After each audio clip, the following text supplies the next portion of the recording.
Bonjour à tous, bienvenue pour cette nouvelle vidéo, j'espère que vous allez bien. Aujourd'hui on se retrouve pour parler du documentaire Kaizen de Inoxtag. C'est un documentaire qui a été énormément attendu par la communauté française globalement sur les réseaux sociaux, sur internet ou sur YouTube. Comme c'était prévisible et comme c'est arrivé, cette vidéo a fait énormément de buzz, elle bat des records actuellement à l'heure où je vous parle. Mais même sa sortie limitée en salle a été un franc succès. Mais alors pourquoi malgré ce succès qui est tout simplement énorme sur le plan comptable, le documentaire essuie autant de critiques négatives? Et même pas forcément le documentaire en lui-même, mais aussi la personne de Inoxtag. Alors premièrement, je tiens tout de suite à le préciser avant qu'on vienne me tomber dessus dans les commentaires en disant que je défends tel youtubeur parce que je suis fan ou quoi que ce soit. Je vais être honnête, je ne suis pas Inoxtag plus que ça, et en plus de ça, lorsqu'il a annoncé ce projet, je faisais partie des personnes qui étaient clairement pessimistes par rapport à ça. Alors moi, je vais vous parler tout de suite par rapport à ce documentaire justement. Qu'est-ce que j'en pense en termes artistiques? Bah écoutez, franchement, c'est bien foutu. Faut dire ce qu'il y a, il y a eu du budget, etc. Il y a eu des plans qui ont été rajoutés, les FX sont pas mal aussi. Moi, je trouve que le documentaire, il est vachement complet. Et justement, j'ai vu beaucoup de personnes un peu être réticentes à cette idée, c'est qu'il est centré sur Inoxtag. Beaucoup ont dit que c'était un ego trip, d'où le titre de cette vidéo d'ailleurs. Que ces documentaires ne retraçaient que son point de vue, qu'il était détestable dedans. J'ai vu certains youtubeurs aller même jusqu'à dire que c'était un enfant pourri gâté. J'avoue ne pas trop comprendre. Le documentaire est bien évidemment fixé sur sa personne et c'est assez logique déjà parce que c'est sa chaîne. C'était son rêve, son projet, donc forcément il va pas se centrer sur quelqu'un d'autre. J'ai vu aussi certaines personnes assez malhonnêtes pour dire oui, il oublie son crew, oui, il ne parle pas assez des Sherpas. Enfin, au bout d'un moment, les Sherpas dans cette vidéo, je trouve qu'ils sont extrêmement mis en valeur. On voit leur passé, ils racontent des anecdotes, ils racontent qu'est-ce qui leur est arrivé lorsqu'ils ont été avec des personnes qui n'étaient pas entraînées pour monter l'Everest. Et en plus de ça, les Sherpas en question ont été invités à la diffusion au Grand Rex. Moi je trouve quand même que les Sherpas ont été vachement mis en avant. Et que malgré tout, oui, ce documentaire est centré sur la personne de Inoxtag, mais il y a quand même, je trouve, une sensation de partage à l'intérieur. C'est-à-dire qu'on le voit souvent justement avec son équipe avec laquelle il est monté. Et que ça soit avec Mathis ou avec les Sherpas, je trouve que justement, on voit bien cette relation qui naît. Ce que j'aime avec ce documentaire, c'est qu'il ne nous prend pas directement au moment où il va faire son ascension. On voit toute la progression. C'est-à-dire qu'au début, il est nul, il est clairement pas du tout entraîné à ça, et c'est normal d'ailleurs. Bref, on suit sa phase d'entraînement, on voit un peu les relations qui se nouent entre son équipe et lui. Moi, j'ai trouvé ça vraiment sympa. Maintenant, je pense que le fait que ce soit Inoxtag qui l'ait fait, c'est ça qui fait un peu jaser, c'est-à-dire que ça reste une personne qui est une personnalité publique, qui est plutôt orientée vers l'influence, YouTube, etc., la création de contenu, et que c'est pas un alpiniste dans l'âme. Honnêtement, comme je l'ai dit précédemment, moi-même j'en faisais partie, il y a des personnes qui étaient extrêmement pessimistes à ce sujet. Sauf que nous sommes en France, les amis. Et c'est un petit peu triste ce que je vais dire, mais je pense que c'est une autocritique qui est valable et qui se prouve encore avec la sortie de ce documentaire. C'est que le français, il est tout simplement d'une extrême mauvaise foi. C'est-à-dire que les personnes qui étaient à la base réticentes à ce projet, moi j'en faisais partie, j'étais très pessimiste, je trouvais ça même irresponsable, etc. Bon, j'étais pas dans un mood où il fallait qu'il échoue ou quoi que ce soit, je voulais quand même qu'il réussisse, mais ce que je veux dire c'est que je trouvais que c'était quelque chose d'extrêmement risqué, et que ça valait peut-être pas, le jeu ne valait peut-être pas la chandelle. Mais voilà, maintenant il a réussi, et donc à partir de là, qu'est-ce que vous voulez dire de plus? Il a réussi son projet, c'était son rêve, c'était un pari fou, il l'a fait, félicitations à lui. Moi je pense qu'à partir de là, on ne peut que féliciter. Sauf que des personnes ont été chercher d'autres reproches, etc. en disant que c'était un délire de riche. Putain, mais s'il vous plaît, oui, monter l'Everest ça coûte. Et oui, il a dû mettre plusieurs bifetons là-dedans, ok. Attendez, au bout d'un moment, vous pouvez pas reprocher à quelqu'un d'avoir de l'argent. Donc souvent, le fait qu'une personne ait de l'argent, ben, on voit tout de suite que peu importe ce qu'il va réaliser, peu importe ce qu'il en fera ou quoi que ce soit, les gens vont être constamment là à critiquer. Ce qui m'a d'ailleurs fait drôlement rire, c'est que j'ai vu une personne faire une vidéo critique, c'est même pas une vidéo critique, il a un agenda contre ce documentaire, que ce soit sur Twitter ou sur ses vidéos YouTube, en disant que toujours c'était un délire de riche, etc. Alors que lui-même, il doit produire énormément de thunes avec sa chaîne. Au bout d'un moment, ne soyez pas hypocrite, peut-être que vous générez pas autant, peut-être que vous n'avez pas un aussi gros salaire que lui, mais on ne peut pas mentir qu'on est dans une société qui nous pousse à devenir plus riches et qui est faite pour qu'on gagne de l'argent. Bref, sur le fond, je trouve ça un peu malhonnête parce que le documentaire, il parle pas du tout de richesse, il parle pas du tout de ça ou quoi que ce soit. C'est un documentaire qui s'est basé directement sur le sportif, sur le côté alpiniste, sur les risques qui ont été pris. Et du coup, je ne comprends pas pourquoi les gens tombent à tout prix là-dessus en disant que c'est une histoire de thunes et que vu que c'est une personne riche, bah tout de suite, il faut râler. En tout cas, c'est ma vision des choses. Je pense qu'on ne peut pas reprocher, surtout que dans le documentaire, si les personnes l'ont vraiment vu, il y a un moment où on voit Inoxtag justement qui enchaîne les tournages mais qui en même temps délaisse un peu son entraînement et il dit non mais attendez, je suis pourri gâté, j'ai autant de tournages par jour et pourtant il y a des gens qui se lèvent très tôt et eux ils se plaignent jamais. Enfin bref, je trouve que c'est un peu la critique facile à la française, c'est-à-dire que dès que quelqu'un réussit, on va toujours trouver un argument X ou Y, même s'il n'a aucun rapport avec la chose, pour le descendre et je trouve ça un peu dommage là-dessus. Maintenant attention, ce documentaire n'est pas parfait et je comprends certaines critiques qui sont complètement valables. Moi, celle qui me chagrine un peu le plus, je pense, c'est le côté écologique justement. Surtout à notre période actuelle où l'écologie est au centre de notre monde. Alors je pense à titre personnel que ce message aurait pu être un peu plus appuyé. Maintenant, est-ce que c'est un drame? Non, parce que plusieurs fois dans le documentaire, on voit Inoxtag justement et son équipe qui passent dans des camps pour pouvoir gravir justement l'Everest. Et on voit que les camps sont dégueulasses. Et lui-même le dit, c'est pas normal, les gens n'ont aucune éducation. En plus de ça, on voit littéralement des déchets qui sont laissés par une équipe qui s'en va le jour même. C'est quand même honteux. C'est mis en avant certes, mais je pense que en effet, il y aurait pu avoir un message plus profond par rapport à ça. Et juste au lieu d'effleurer la surface, directement faire peut-être une petite aparté. Je trouve que c'était vraiment important de voir dans le documentaire cette phase d'entraînement parce que c'est hyper important aussi pour la suite. Puisqu'à un moment donné dans ce documentaire, on va avoir les Sherpas qui vont tout simplement raconter leurs anecdotes avec des clients qu'ils ont eu par le passé, des personnes âgées, des personnes qui ne sont pas entraînées, etc. Vous verrez si vous regardez ce documentaire justement, ils ont fait des dingueries. Il y a des gens vraiment, c'est des fous, ils sont un danger pour tout le monde parce qu'à cette hauteur-là, à cette altitude, on ne peut pas se permettre d'être quelqu'un d'amateur, on doit à tout prix tout mesurer, on doit être surentraîné.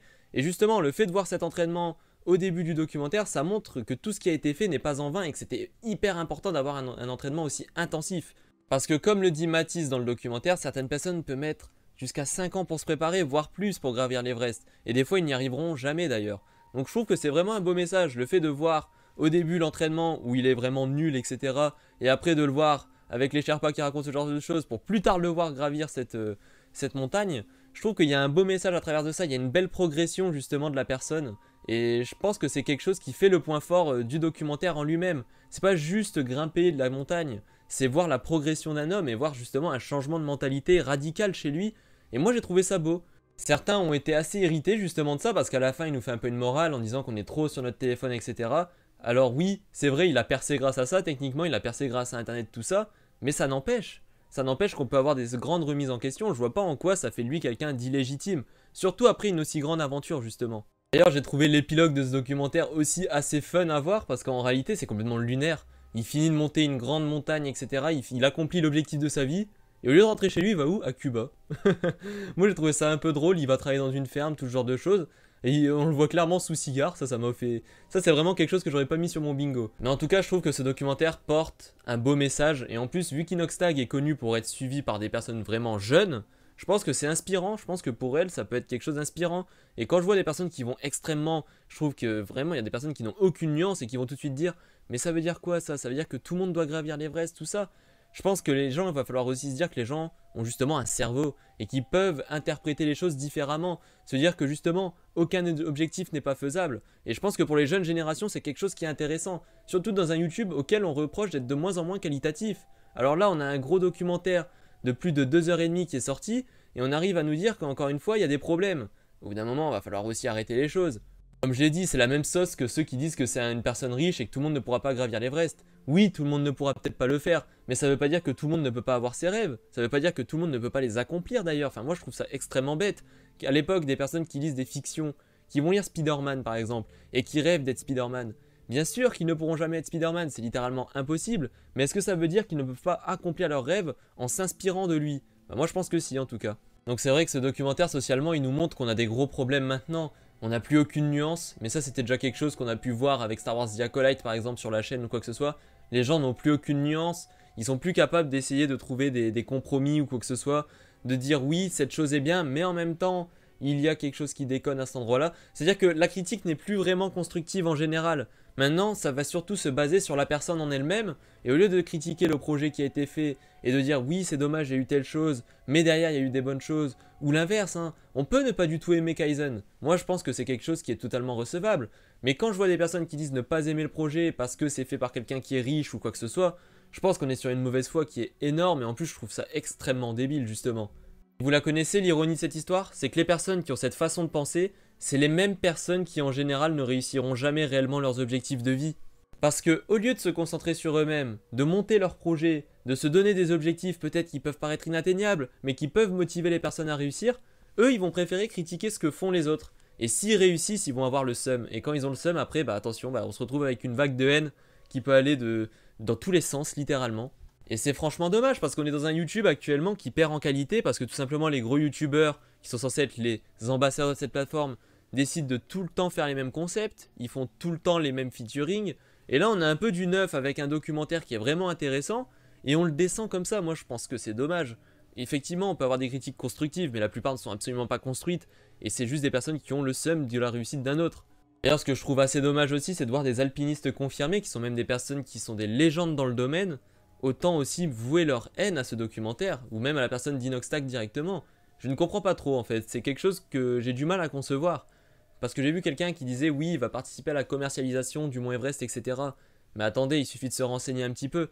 Ça fait des années et des années que c'est devenu quelque chose de hyper commercial, avec des gens, justement, les Sherpas eux-mêmes le disent, des gens qui ne sont absolument pas prêts. Et justement, plusieurs fois dans ce documentaire, que ce soit Inox ou Matisse, ils rappellent clairement que le fait de s'être entraîné, ça peut leur éviter de créer des bouchons, et que si les gens le faisaient, bah ça éviterait justement que tout le monde se suive à des moments clés de l'expédition, parce que plusieurs fois dans la vidéo, on peut voir que des personnes ne bougent plus, il y a un gros embouteillage tout simplement parce que des personnes ne sont juste pas prêtes. Donc voilà, pour moi ce documentaire est vraiment une réussite, il est vraiment très bien fait, je suis très content que ce soit fait par un youtubeur français parce que le YouTube français va un peu reprendre du galon et je trouve ça vraiment cool. Je pense aussi, comme je le disais précédemment, que ça peut être un beau message pour la jeunesse et même pour les gens dans la vie de tous les jours qui ont envie de se mettre des objectifs et envie de réussir leur vie. Maintenant, faut pas en faire de trop non plus, il y a effectivement des défauts comme je l'ai dit par exemple sur le point écologique, etc. Il aurait peut-être pu parler un peu plus du financement de cette opération, mais en même temps je le comprends qu'il ait un peu occulté le sujet, étant donné que même là, sans en avoir parlé, il se fait critiquer parce que c'est une personne qui a des moyens. Et du coup, voilà, sans tomber dans l'extrême, que ce soit d'un côté ou d'un autre, je trouve que c'était vraiment un bon documentaire. Je le recommande vraiment à tout le monde et je pense que tout le monde peut y prendre son pied. Ça peut peut-être vous faire découvrir l'alpinisme, ça peut, comme je l'ai dit, par rapport aux objectifs, ça vous fait découvrir aussi la personnalité de Inox. Moi, j'ai trouvé ça vraiment cool. Franchement, j'ai trouvé ça vraiment hyper complet et je le recommande à tout le monde. En tout cas, je vous invite dans les commentaires à me dire ce que vous avez pensé de ce documentaire et aussi de ce que vous avez pensé de ma vidéo. N'hésitez pas à donner votre avis, tant que c'est dans le respect évidemment. N'oubliez pas aussi de vous abonner à la chaîne, c'est hyper important, ça me soutient et vraiment je suis très content encore une fois, la vidéo sur Vince McMahon a extrêmement bien marché et c'est quelque chose qui vraiment je vous remercie du fond du cœur parce que j'ai l'impression de pouvoir faire un peu tous les sujets que je veux. Vous répondez présent et vraiment j'ai de la chance de vous avoir. Merci, merci beaucoup, merci à tous, c'est grâce à vous si la chaîne commence un petit peu à vivre, etc. Si on peut monter des nouveaux types de vidéos, si je peux me lancer peut-être dans de futurs projets, etc. Je vous remercie vraiment du fond du cœur. Je vous dis à la prochaine pour une future vidéo. Salut à tous!